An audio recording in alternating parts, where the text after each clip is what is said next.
3.1절 95도를 맞이하고 또 특별히 우리 교회가 세운 지 41도를 맞이하는 정말 소중한 날에 기뻐하고 감사하면서 우리가 함께 예배를 드리게 되어서 너무 감동적입니다. 좋지요? 예, 우리 교회 생일을 맞이해서 우리 교회가 정말 하나님 앞에서 교회다운 교회, 주의 뜻을 잘 실현할 수 있는 그런 교회가 되기를 마음으로 간절히 원하면서 예배를 드리게 해서 너무 감사합니다.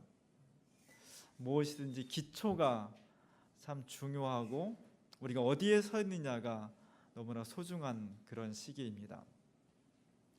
서양 역사에서 13세기에는 서양 나라들이 굉장히 풍성한 그런 사회였습니다. 일단 전쟁이 별로 없었고 천재지변이 별로 없었습니다.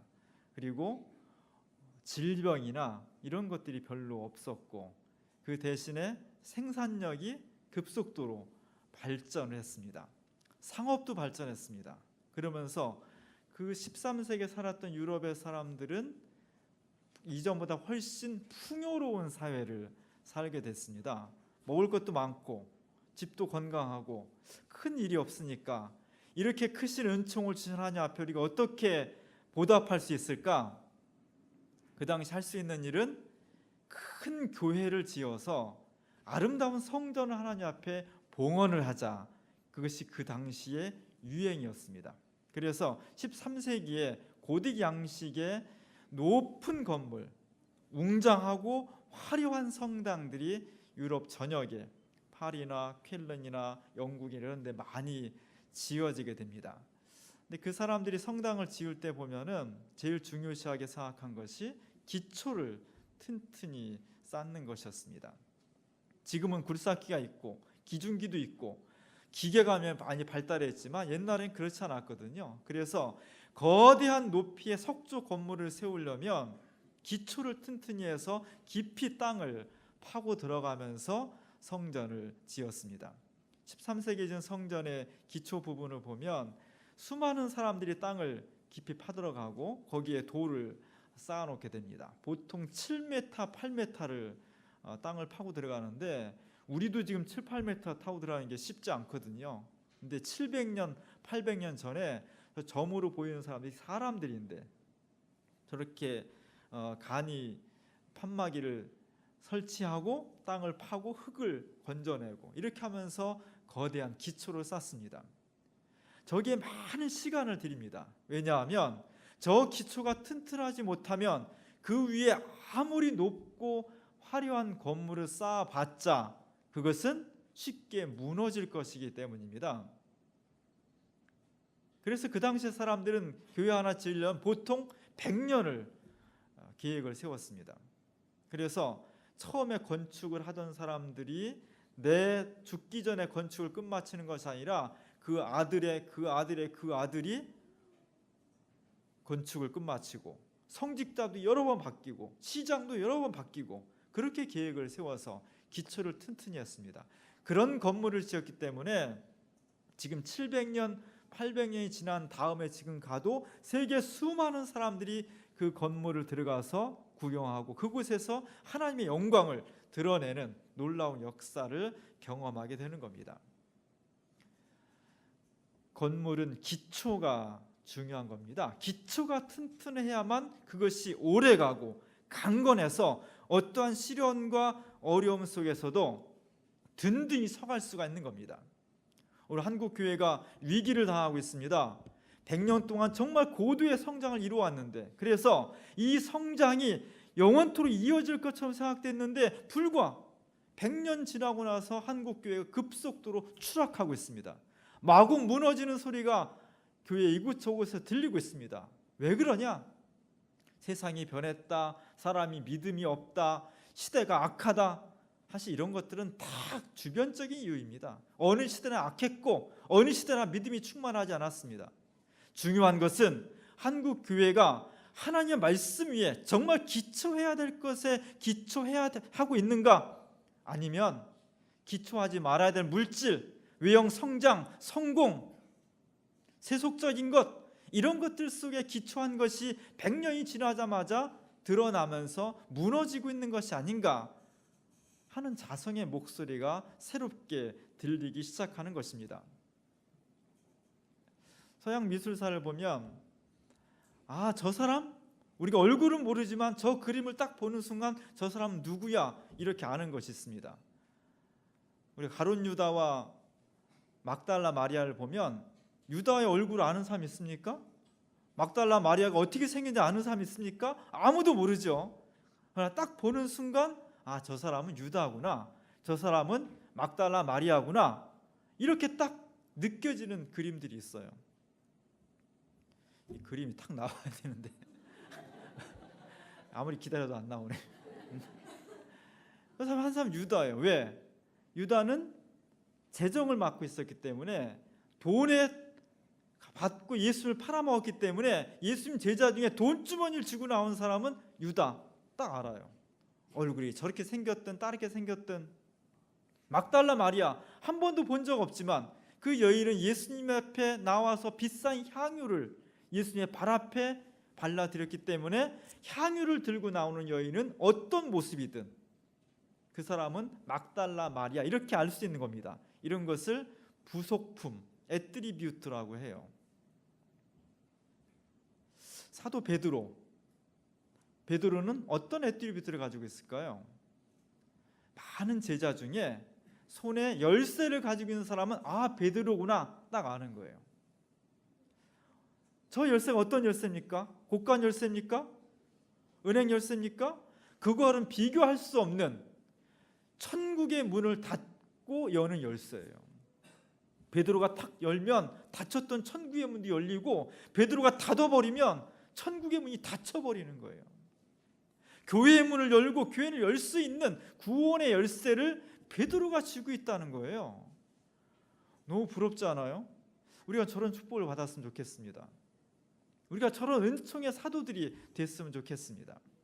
어떻게 해서 사도 베드로는 다른 수많은 축복 가운데에서 정말 근본적인 너무나 부러운 저런 축복을 받은 것일까? 오늘 본문에 그 이야기가 기록되어 있는 겁니다. 예수님께서 가이사랴 빌립보 시험을 지나면서 사람들에게 묻습니다. 제자들아, 사람들이 나를 누구라고 하느냐? 예수님 정말 위대한 세례 요한 같은 분이라고 합니다. 어떤 사람은 엘리야라고 합니다. 어떤 사람은 예언자라고 합니다. 세상 사람들이 추앙할 수 있는 모든 추앙을 예수님 앞에 드렸습니다. 그런데 예수님이 흡족하지 않았습니다. 그래서 제자들에게 묻습니다. 너희는 나를 누구라고 하느냐? 그때 베드로가 손을 번쩍 들고 예수님은 그리스도이십니다. 예수님은 이 세상을 구원하실 구세주이십니다. 예수님은 하나님의 아들이십니다. 예수님은 그리스도요 구세주요 하나님의 아들이십니다. 한 문장으로 대답했어요. 이 한 문장의 고백 속에 예수님께서 너는 반석이다. 이 반석 위에 내가 나의 교회를 세울 것이다. 너에게 천국의 열쇠를 줄 것이다. 이 놀라운 선언하십니다. 그 이후로 이 세상의 모든 2000년 동안의 교회는 바로 저 베드로의 고백 위에 세워졌다는 겁니다. 예수는 그리스도요 하나님의 아들이요 구세주다. 이걸 그리스어로, 이 당시 그리스어로 성경에 쓰여졌거든요. 그리스어로 이 단어들을 한 글자씩, 맨 앞 글자씩 이니셜을 따서 딱 만들면 익수스란 말이 돼요. 익수스란 말은 그리스어로 물고기란 뜻입니다. 그래서 지금은 우리가 예수 믿는다고 아무도 핍박 안 하지만 2000년 전에 로마 시대에서 예수를 믿는다는 것은 목숨을 거는 행위였습니다. 내가 예수를 믿는다는 것을 함부로 표현할 수가 없었습니다. 그래서 예수 믿는 사람끼리 서로 암호를 정했어요. 물고기를 딱 그리면 나는 예수 믿는 사람입니다. 목숨을 걸고 내가 예수를 선언하고 증언한 사람입니다. 그런 표시였습니다. 물고기가. 지금도 우리가 차 뒷판에 같은 데 보면 물고기 이렇게 달고 다니죠. 저 사람 낚시광이구나 이렇게 생각하시면 안 돼요. 저 사람은 예수 믿는 사람이구나. 이것이 예수 믿는 사람의 상징이 되었습니다. 오늘 우리가 나는 예수를 믿는다는 것은 예수를 예언자 중에 한 사람이 아니라 랍비 중에 한 사람이 아니라 훌륭한 인격을 가진 분의 한 사람이 아니라 예수는 메시아입니다. 그리스도입니다. 나를, 세상을 구원하실 분입니다. 당신은 하나님의 아들입니다. 이 고백이 내 속에 있다는 겁니다. 이 고백 속에 교회가 세워져야 되는 겁니다. 오늘 우리는 이 고백을 내 속에서뿐만 아니라 우리가 살고 있는 이 세계 속에 선언하고 증언하고 실현시키기 위해서 모인 곳, 그 교회를 지옥의 권세도 무너뜨릴 수 없다고 하는 것이 하나님의 선언이었습니다. 오늘 우리가 살아가는 세상 속에서 우리는 이 사명을 간직하고 있는 겁니다. 1880년도에 러시아의 도스토옙스키가 불후의 명작을 발표했습니다. 까라마조프가의 형제들. 사실 미완성 책인데요.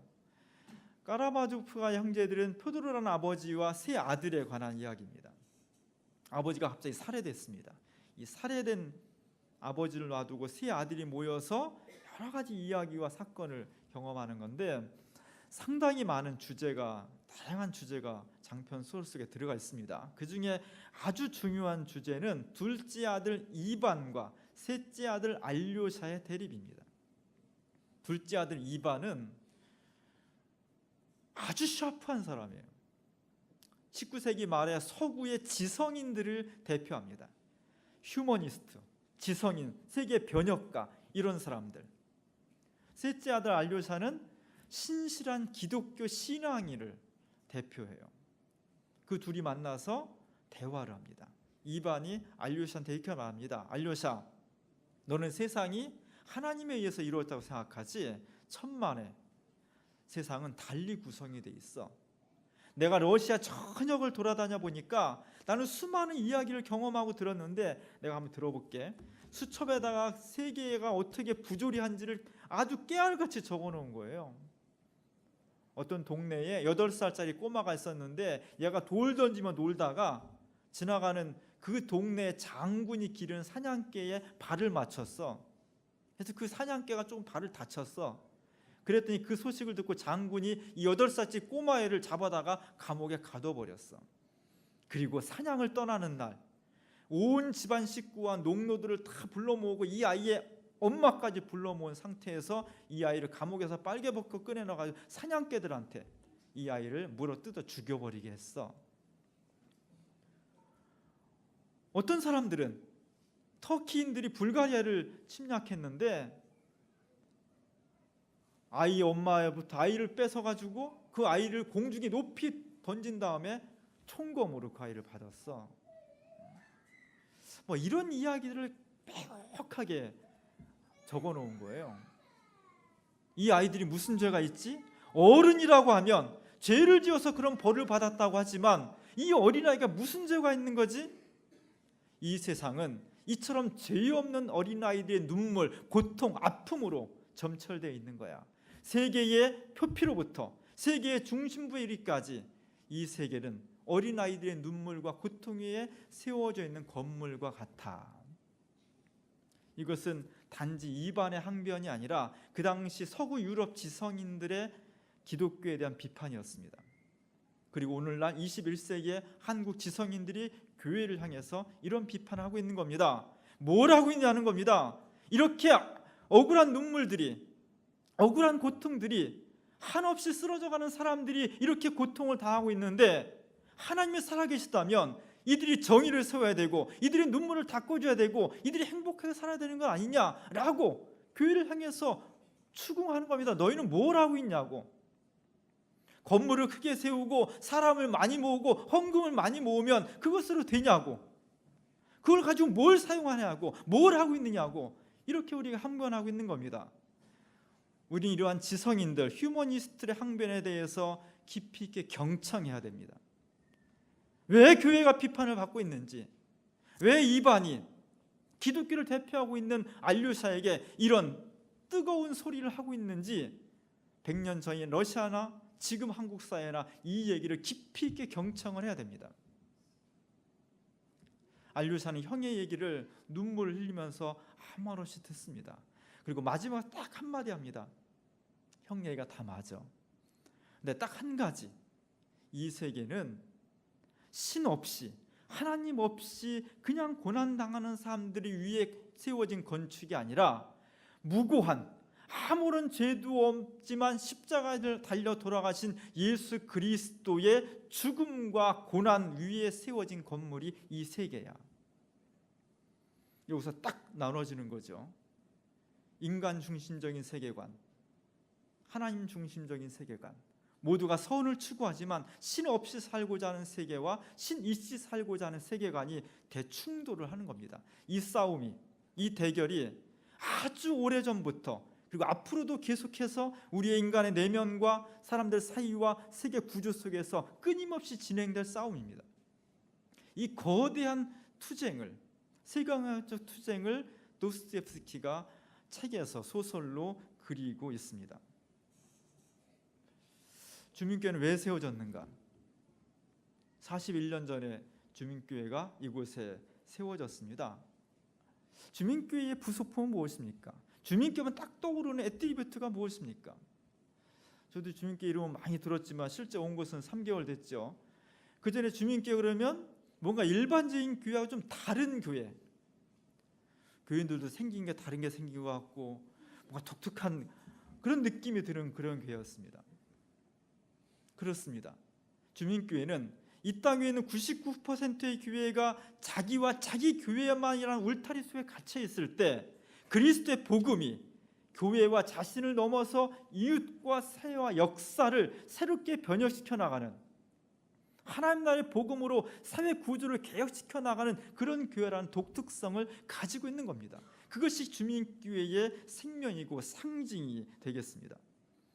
그것이 처음에는 빈민운동을 시작을 했고 그 시대가 달라졌을 때는 민주화와 인권운동으로 나타났고 그 다음에는 평화통일 선교로 발전했고 지금은 함께 더불어가는 생명공동체 운동으로 그 시대의 강조점을 따라서 변화했을지 모르지만 중심적인 것은 복음이 개인과 교회에 갇혀 있는 것이 아니라 교회의 울타리를 넘어서 우리가 살고 있는 사회의 구석구석의 제도와 문화와 인간의 의식 속에 확산되고 실현될 수 있기를 원하는 것, 그것이 주민교회의 정체성이라고 저는 보고 있습니다.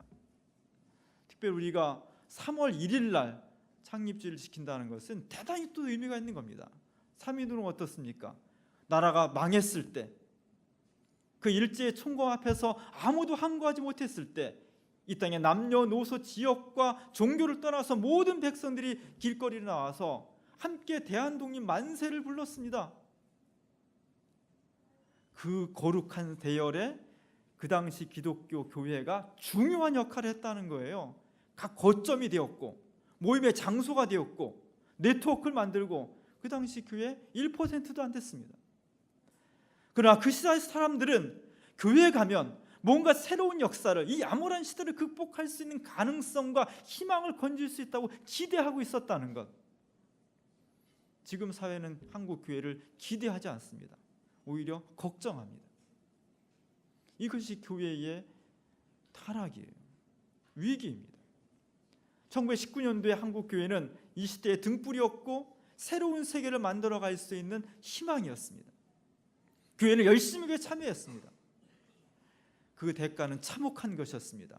제합력교회가 불타서 23명인가가 참혹하게 죽었고 저렇게 많은 사람들이 총살을 당했고 더 끔찍한 사람들은 작두에 목을 잘려서 일제로부터 죽임을 당했습니다.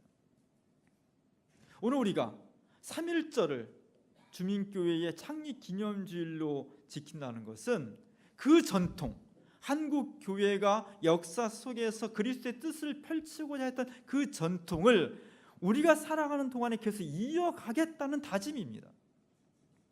그래서 어제 우리는 3.1절 95들과 그리고 3.1 구국선언 38주년을 기념하는 행사를 서대문 형무소에서 했습니다. 행사 끝나고 우리가 한 50명 참여했습니다. 저 관계자들이 너무너무 고마워했습니다. 50명 정도 참여했죠. 그리고 후원금도 냈죠. 미리 가서 다 안내해주고 우리 청년들은 그 풍선 막 만들어가지고 점매서 나누자고 다 손이 부르터서 너무 고생을 했습니다. 왜 그럽니까? 저 3.1 구국선언에 우리 이해영 목사님하고 우리 교인들하고 저 성명서를 하나 아무도 그것을 나르지 않을 때 그걸 나르려고 하다가 감옥을 갔고, 뭐 함석헌, 문익환, 김대중 뭐 이런 분들이 다 내라는 모죄로 막 걸리고, 저런 고난의 현장이 바로 그날이었습니다. 거기에 우리가 참여한다는 것은 그 전통을 우리 교회의 정체성의 중요한 부분으로 삼겠다는 의지요, 표시입니다. 이 전통이 우리 교회를 통해서 앞으로도 계속 펼쳐나갈 수 있기를 바랍니다. 중요한 것은 교회 안에 있을 때는 별로 위험하지 않습니다. 대형 교회 목사님들이 어떻게 교회를 성장시켰습니까? 하나같이 빠지지 않는 이야기는 교인들을 정신없이 교회에 프로그램을 만들어서 계속 교회에 묶어놓는다는 거예요. 뭐 사회 동창회, 무슨 사회 시민단 이런 게 신경을 못 쓰도록 오직 교회에, 그 사람이 모일지는 모르지만 그 교회는 전혀 사회의 빛이 될 수 없는 반쪽짜리 교인이 되는 거죠. 우리는 그것을 넘어서고자 하는 겁니다. 교회 밖으로 나가서 그곳이 고난의 현장, 아픔의 현장, 어떤 역사 현장을 들어가서 그곳을 그리스도의 복음으로 새롭게 만들어가는 것. 문제는 우리가 나아가야 될 그 세상이 만만치 않다는 거죠. 비유하자면 호랑이랑 같아요. 호랑이. 귀엽습니까? 고양이 정도면 쉽게 해보겠는데 우리가 살아가는 세상이 만만치 않습니다. 호랑이가 200kg가 넘어요. 저 이빨로 한번 물리면요 다 죽어요. 들소도 죽고요. 세상은 우리가 원하는 이 세계의 구조와 인간의 역사가 하나님의 기초에 있다는 것, 예수 그리스도의 기초에 있다는 것을 우리가 전하고 싶은데, 세상은 그것 없이 얼마나 촘촘한 논리로 체계로 구성되어 있는지 모릅니다. 오히려 세상이 우리 보고 아니야, 세상은 인간 중심으로 만들어져 있어, 너희가 잘못 보고 있는 거야, 이렇게 공격을 해오는 겁니다. 우리가 세상을 변화시켜야 되는데 거꾸로 세상이 우리를 변화시키려고 하는 공격이 있는 겁니다. 따라서 호랑이 같은 세상을 변화시키려면 호랑이 굴로 들어가야 되는데 우리가 철저히 이 신앙 고백 속에 기초해야 돼요. 이 고백이 있지 않으면, 이 고백이 정말 내 목숨을 걸 정도로 되어 있지 않으면, 그리고 그래서 훈련하지 않으면 호랑이를 잡으러 들어가는 것이 아니라 호랑이한테 딱 물려 죽는 거예요. 오늘날 수많은 한국교회의 99%의 보수적인 교회들이 세상을 나아가지 않습니다. 그냥 교회에 안주하려고 해요. 세상에 무책임해요. 뭘 역사적이에요? 비사회적입니다. 1%의 진보적인 교회들은 세상을 향해서 나아가는데 준비를 안 하는 거예요. 이 고백이 뚜렷하지 않아요. 이 고백을 훈련하지 않습니다. 준비하지 않은 상황에서 호랑이 같은 세상을 만만하게 보다가 세상을 그리스도의 이름으로 변화시키는 것이 아니라 세상의 가치와 논리가 교회 안으로 침투해 들어오는 역현상이 발생하는 겁니다. 이게 또 하나의 위기가 되는 겁니다. 무엇을 하든지 어떻게 하든지 우리가 세상으로 나아가고자 할 때 세상을 변화시킨다면, 그것이 우리가 해왔던 신협의 운동이든 생협의 운동이든 이주민 선교든 어린이 선교든 정치, 경제, 문화 모든 무엇을 하든지 간에 그것이 정말 그리스도의 이름으로 이것을 펼쳐나가려고 한다면, 오늘 베드로가 했던 고백, 예수는 그리스도시요 구세주시요 하나님의 아들입니다라는 이 고백이 철저하게 우리 개인의 삶 속에, 우리 교회 공동체 속에 완전한 기초로 이루어져야 되는 겁니다. 그렇지 않으면 우리는 세상에 나아가서 오히려 세상으로부터 공격을 당하고 쓰러질 수밖에 없는 그런 연약한 사람들이라는 것을 직시해야 되는 겁니다. 오늘 우리가 41주년을 맞이하면서 제가 상징적인 그림으로 살바도르 달리의 십자가의 성 요한의 그리스도라는 그림을 선택했습니다. 1951년도에 달리가 저런 그림을 그렸어요. 대부분의 십자가의 그림은 대부분의 화가들이 예수님 높이 십자가 달린 예수님을 밑에서 위로 올려다보는 그림을 그립니다. 근데 달리는 거꾸로 하나님의 시점에서 하늘에서 십자가 달린 예수님을 바라보는 시점을 변경시켰어요. 정말 중요한 것은 하늘에서 내려오는 저 찬란한 빛이 십자가에 고난받아 죽어가고 있는 예수 그리스도의 몸에 부딪히고 그 부서진 그 빛이 십자가를 관통해서 구름을 뚫고 지상으로 내려오는 겁니다. 그 지상은 갈릴리 호숫가입니다. 고기 잡고 사랑하고 싸우고 질투하고 욕심 부리고 지지고 볶고 우리 일상이 이루어지는 곳, 그 일상이 어떻게 가능하냐? 그냥 이루어지는 것이 아니라는 거죠. 우리의 주장은 눈에 보이지 않지만 하나님께서 예수 그리스도의 십자가의 은총을 통해서 우리에게 생명의 빛을 비춰주시기 때문에 고기도 잡고 직장도 다니고 애도 낳고 건강하고 사람 관계도 맺고 이러면서 우리의 일상이 이루어지고 있다는 것, 그것이 우리가 선언하는 겁니다. 우리가 2014년도 교회 표어를 우리 총회와 함께 예수 그리스도의 빛 안에서 새로워지는 교회라고 정했습니다. 예수 그리스도의 빛 안에서 세상이 새로워질 수 있다는 겁니다. 인간의 지식과 능력 이런 것들이 소중하지만 그것으로서 인간과 세계가 변혁되어지는 것이 아니라 예수 그리스도의 생명의 빛, 십자가를 통해서 우리에게 주신 그 빛, 그 빛을 통해서 죽음이 물러가고 고난이 물러가고 새로운 생명과 역사가 탄생할 수 있다는 것, 우리는 그것을 믿는 사람들이에요. 이것이 약화됐을 때, 이것이 빠져버렸을 때 교회는 복음의 공동체가 아니라 하나의 친목단체, 시민단체로 전락해가는 겁니다. 41주년 교회 창립주일을 맞습니다. 우리가 생일 맞으면 내 인생이 어떤가 한번 돌아보게 되죠. 내 앞으로 인생을 어떻게 살까 이렇게 한번 고민하게 되죠. 교회의 생일은 교회 공동체 전체가 우리의 정체성을 다시 한번 되짚어보는 겁니다. 우리 교회가 앞으로 어떻게 살아갈지를 고민해보는 겁니다. 분명합니다. 무엇을 어떻게 하든지 교회라고 한다면 오늘 예수님께서 베드로의 고백 위에 교회를 세웠다는 겁니다. 예수는 그리스도요 구세주시요 하나님의 아들이십니다. 이 고백이 철저한 교회, 이 고백을 가지고 목숨을 거는 교회, 그 교회만이 자기를 넘어서 죄악으로 욕심으로 죽음으로 향하고 있는 세계를 그리스도의 모습으로 변혁할 수 있는 능력을 갖게 되는 겁니다. 41주년을 맞는 우리 주민교회가 이 교회의 기초 위에 분명히 설 수 있길 바랍니다. 이 복음의 능력으로 우리 자신이 변화되고 교회의 울타리를 넘어서 죽음으로 향하고 있는 세상을 그리스도의 복음으로 변혁시켜 나갈 수 있는 하나님 나라의 일꾼들이 될 수 있길 바랍니다. 우리가 41년을 맞이해서 다시 그렇게 서고 새로운 전망을 갖는 은총의 창립 기념들이 될 수 있기를 주님의 이름으로 간절히 축원합니다. 기도하겠습니다. 은혜로우신 하나님, 교회의 41주년 생일을 맞이합니다. 지난 시간 동안 우리를 지켜주시고 인도하신 은혜를 감사드리며 이 교회를 오늘까지 인도하도록 수많은 사람들의 헌신과 기도와 고생이 있었습니다. 하나님께서 그 땀 위에 그리고 그 기초의 신앙 위에 이 교회를 세우셨사오니 이 교회의 은총을 베풀어 주시며 날마다 주님과 동행할 수 있는 복된 교회가 될 수 있도록 도와주시옵소서.